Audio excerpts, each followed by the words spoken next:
One of my favorite book titles of all time is Wherever You Go, There You Are by Jon Kabat-Zinn. And he's a mindfulness meditation teacher. That phrase is one that I am apt to think of in those moments in my life when I come up against my own deeply entrenched and less than favorite habits. Remember back in March when it became clear that the only safe and reasonable thing to do after COVID-19 found its way into the United States and began to spread all too easily in our communities was to stay home as much as possible? I had a week or two of really impressive energy and creativity, and as a minister, I flung myself into all that was necessary to move a physical community to a virtual world. As a mother, daughter, sister, niece, cousin, I hosted Zoom family gatherings and suddenly realized the potential of a technology that I'd been using for a couple of years for just work meetings. As an empty nester who hadn't gotten my house fully whipped into shape since I moved here almost 4 years ago, I imagined how I would spruce up my house and my garden. And I looked at my lonely meditation cushion and thought, now I will have plenty of time to meditate and do yoga. I think I felt like Harold at the beginning of his walk, leaving the long straight path and beginning to invent a new world for myself. Staying at home began to feel more challenging as we got to about week 3. All time references are subjective and may or may not correspond to the calendar. That was when that book title started running through my head with ever greater frequency. Not only was I staying at home, I was staying at home with myself. Me, myself, I. All the things that bug me about myself when I'm at home were right there all the time. Dishes piled up, laundry stalled at various points in the endless cycle, in the dryer, on the dining room table, on the spare bed. Meanwhile, work continued, but on Zoom.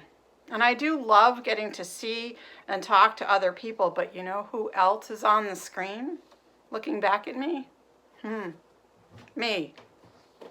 It's been, shall we say, educational.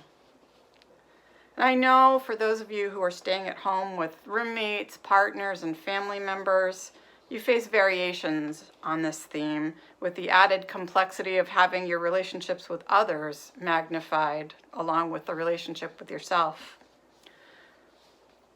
Those of you who are working essential jobs in the community are also feeling this time differently than those of us who are at home. Those of us who are at home working are feeling it differently than those who are at home having lost a job and a paycheck.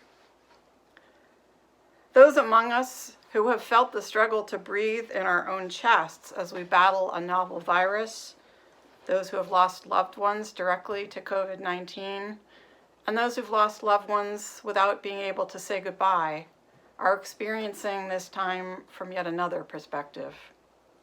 And yes, many of us can check more than one box. Whether your life feels slowed down, sped up, or like an unrecognizable mosaic of time and timelessness, it is life, continuing from one moment to the next, one thought to the next, one breath to the next. In writing about still life as an art form, Courtney Jordan wrote that the goal of a still life composition is to direct the viewer's eye through a painting and lead them toward what the artist thinks is most important. Maybe that is why the twist at the end of Harold's walk in the moonlight is so magical. Just when his trip is getting to be too long, too much, and he is too tired and too far from home, Harold remembers where his bedroom window is when there's a moon. By changing his perspective and looking at his window from the inside instead of seeking it from the outside, he is suddenly home and safe. I think this is why stillness is a valued practice in so many religious traditions. When we are still, when we pause to notice details that escape us when our bodies and our minds are busy doing, we can shift our perspective in ways that make all the difference to whether we are at peace. Be still and know that I am God, says the psalm. Jordan's description of the goal of a still life composition, which was written to educate painting students, has something to say, I think, about why we compose ourselves in stillness as a spiritual practice. In stillness, our inner eye can be directed through a situation to what the artist, whoever you think that is, that's up to you, but to what the artist thinks is important. Much as I love the story of Harold and his purple crayon, the author himself gives us a little hint of its shortcoming as a metaphor for life. When Harold asks the policeman for directions, he points in the direction Harold was going anyway. Harold's world is self-created and does not bump up against anyone else's reality. I'll come back to this a little later. In 1 Kings chapter 19, God and the prophet Elijah have a moment. By way of a little context, in the previous chapter, Elijah was being a pretty showy prophet, starting fire with the power of his faith and executing all the prophets of Baal. In the next chapter, God says to Elijah, "Go out and stand on the mountain before the Lord." And behold, the Lord passed by, and a great and strong wind tore into the mountains and broke the rocks in pieces before the Lord. But the Lord was not in the wind. And after the wind, an earthquake. But the Lord was not in the earthquake. And after the earthquake, a fire. But the Lord was not in the fire. And after the fire, a still small voice. So it was when Elijah heard it that he wrapped his face in his mantle and went out and stood in the entrance of the cave. Suddenly a voice came to him and said, "What are you doing here, Elijah?" And I did not even make that up. It seems so 2020, really. Fires in Australia. God was not in the fires. Novel coronavirus spreads from China across the world, but God is not in the coronavirus. Flooding in Michigan, but God's not in the floodwaters. Now protests and violence are roiling our nation, but God is not in the tear gas or the bullets. We need to be still and to listen for that still small voice and be ready for the question, what are you doing here? Because wherever you go, there you are. What am I doing here? What are we doing here?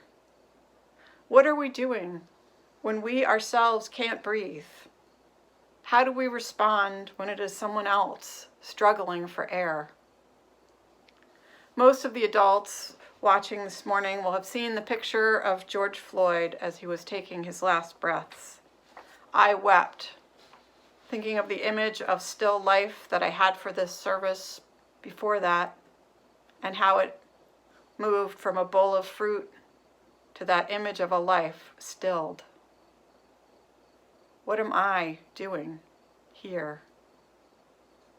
One thing I'm trying very hard to do, and I invite those of you who are white like me to join me in this, seek out the voices of people of color. Listen to the rage, the grief, and the fear. If you feel yourself ready to make quick condemnations of the violence, be still. Listen and pay attention when people of color say that there are white men breaking store windows, people from out of state coming to pile on and inflame the riots further, police letting things burn because it will help turn white sympathy away from the protesters and back to law and order. One voice that stood out for me this week was that of Ruul Islam, a Bangladeshi immigrant whose restaurant burned in Minneapolis on Thursday night. "Let my building burn," he said. "Justice needs to be served." The New York Times reported that he repeated his support for the protest later Friday afternoon, saying, "We can rebuild a building, but we cannot rebuild a human. The community is still here, and we can work together to rebuild." Let that composition draw your attention to what the artist thinks is important. I said I would return to that idea of Harold and his purple crayon and the policeman pointing the direction he was going anyway. That rugged individualism, we know it doesn't serve us. And that voice of Ruel Islam, that is the voice of community. I don't want to pretend that I know with any certainty what is the right thing to do on a large scale, and I'm barely any more certain about the right next thing for me to do as an individual. But I believe to my core in the power of love to cast out fear, and I believe in the power of stillness to help us hear the voice of love when the noise of the world threatens to drown it out. The pandemic has accomplished one thing. It has shown beyond a doubt that if humans are sufficiently motivated to make massive global changes happen in a short period of time, the impossible is not nearly as far out of our reach as we may claim. Why did we shut down the global economy with just a few weeks' notice? Because there was a new virus making it so people couldn't breathe. I've already heard people speculating about the ways we could potentially benefit from what we are learning about ourselves during the pandemic. That we can drive less, fly less, consume less. That it matters whether everyone has access to health care. That it's important for our essential workers in our hospitals, our grocery stores, and service industries to make a living wage. We don't need to each come up with all the solutions, but we can each contribute something. If our own masks are on and the oxygen is flowing relatively COVID-free, I hope, the next right thing is to make sure our neighbors can breathe also. May it be so. Amen.